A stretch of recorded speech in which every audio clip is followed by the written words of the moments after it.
Monarquista, a maior loja de artigos históricos do Brasil. Acesse www.omonarquista.com.br. Olá amigos, tudo bem? Aqui quem fala é o Ivan Kleber, diretamente do Reino Unido, para o seu canal PH Vox. Sejam todos muito bem-vindos. O assunto de hoje é a Rússia e Vladimir Putin. Mas antes de passarmos para a nossa pauta, eu gostaria de convidá-lo a se inscrever no canal, a deixar aí o like nesse vídeo. Caso você tenha alguma pergunta, alguma dúvida sobre o material aqui tratado, deixe nos comentários. Eu mesmo estarei respondendo dentro da medida do possível. Outra maneira que você tem de contribuir com o nosso trabalho é tornando-se membro do canal, não é? Assim você acessa o grupo de Telegram, onde eu, Paulo Henrique Araújo, Sr. Sepúlveda e meu amigo lá de Portugal, Braz Oscar, estamos sempre interagindo e trazendo novidades no grupo, né? Além de matérias em primeira mão. Por que a Rússia hoje é o assunto aqui, não é? Por que Vladimir Putin é pauta do PH Vox? Porque na minha análise, que está completamente isenta de torcida, pessoal, por favor não me entendam mal, mas nós temos um compromisso aqui com os seguidores do canal, não é? De trazer a melhor análise dentro do possível, com honestidade, enfim. Eu preciso dizer que o grande vencedor do primeiro semestre de 2020, desse 2020 conturbado, não é? Tem nome e sobrenome, e é Vladimir Putin. Eu vou trazer aqui um elenco de ações e, enfim, de fatos que aconteceram, não é? Que vão nos ilustrar como o Vladimir Putin ele conseguiu se dar muito bem nesse primeiro semestre, não é? Talvez até melhor do que ele pudesse imaginar. O ano até não começou muito bem para ele. A gente vai lembrar que logo na primeira semana de janeiro, então, os Estados Unidos anunciaram a morte do general iraniano Soleimani, não é? E o Soleimani, ele era, entre aspas, um cliente do Vladimir Putin, não é? A rede de contatos do Soleimani muitas vezes era abastecida de armamentos russos, não é? Mas tirando isso, o semestre, repito, foi muito bom para o Vladimir Putin.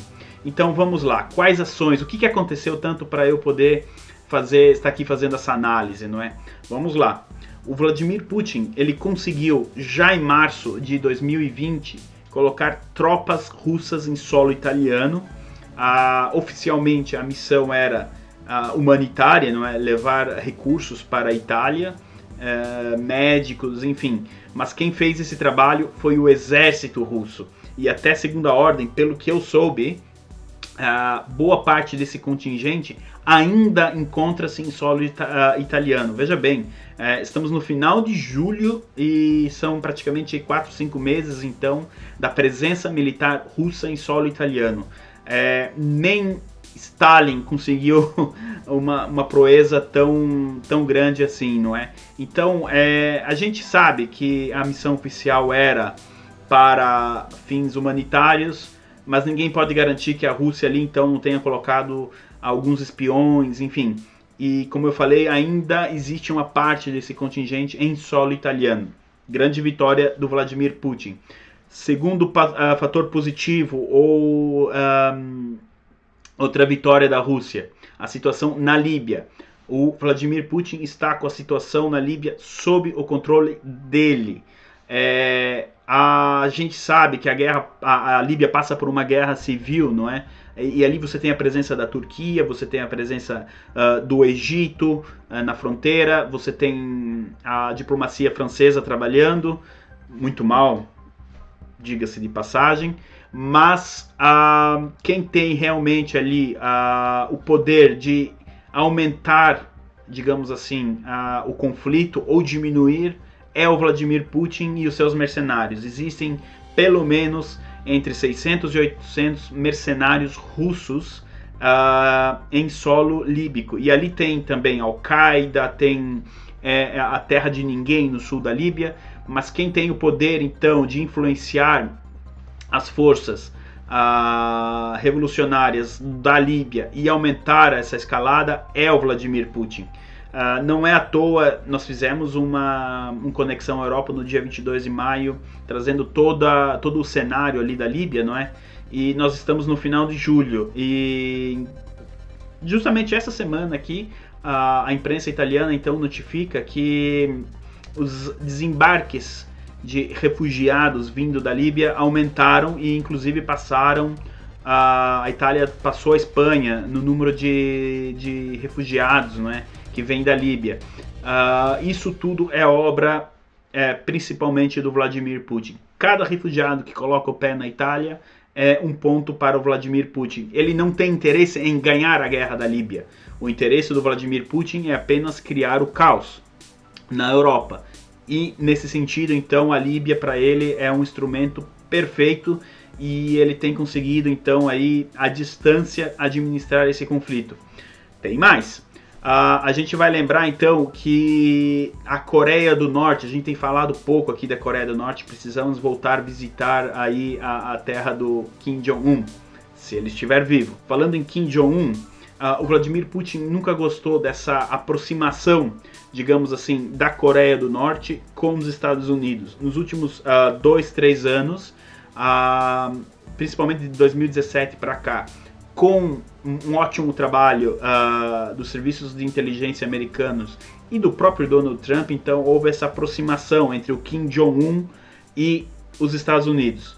Pois bem, o que acontece agora, de abril para cá, é que a irmã do Kim Jong-un, ela tem então adquirido aí um maior protagonismo dentro da Coreia do Norte, dentro do regime. E a irmã do Kim Jong-un, ela não é tão próxima à política americana. Ela é provavelmente aí um instrumento na mão da China, e o que acaba afastando então a Coreia do Norte dos Estados Unidos. O Vladimir Putin, ele não teria como articular isso. Ele tem força para isso, mas ele também não tinha como passar por cima da China, não é? Então, com essa ação chinesa, que muito provavelmente consultou o Vladimir Putin antes de fazer isso, o regime então começa a passar mais poder para a irmã do Kim Jong-un, afastando ele dos Estados Unidos. Outro ponto favorável para o Putin. Tem mais, pessoal. A gente vai lembrar aí então, no final de junho, meio de junho, que houve um conflito entre a China e a Índia, né? Inclusive soldados dos dois lados vieram a perder a vida nesses confrontos. Por um erro estratégico ou enfim, a Índia procurou um intermediário, além dos Estados Unidos, acabou procurando quem? O Vladimir Putin, acabou procurando a Rússia, primeiro para que ela trabalhasse como uma ajuda de intermédio, não é? Mas também com armamento. Então vejam bem, a Índia pode estar comprando armamentos russos, ela não comprou ainda, nada disso saiu do papel, mas a conversa aconteceu. Então o principal aliado hoje da Rússia talvez seja a China, e a Índia acaba indo justamente comprar armamentos ou negociar, não é, a compra desses armamentos com o principal aliado do seu inimigo, não é? Para a gente ver como que a geopolítica, você precisa ter um conhecimento enorme das suas ações, esse tabuleiro precisa ser muito bem calculado, não é? Essa é mais uma vitória do Putin. A gente tem outra vitória importantíssima, essa sim no campo político, não é? Interno. O Vladimir Putin conseguiu estender a possibilidade de ir renovando o seu mandato através de eleições, mas a gente sabe como são as eleições na Rússia, não é?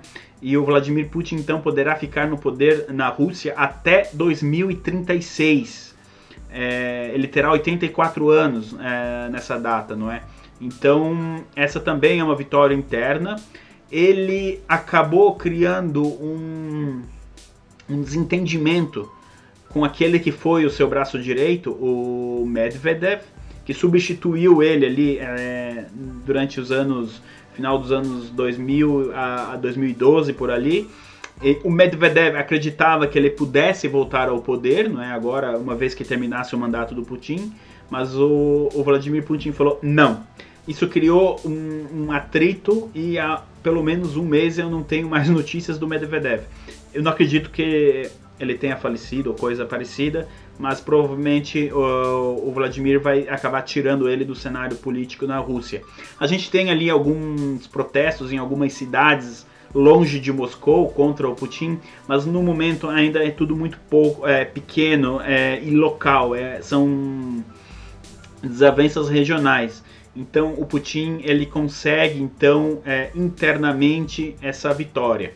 A gente tem mais um ponto positivo aí, digamos, para o Vladimir Putin e para a Rússia.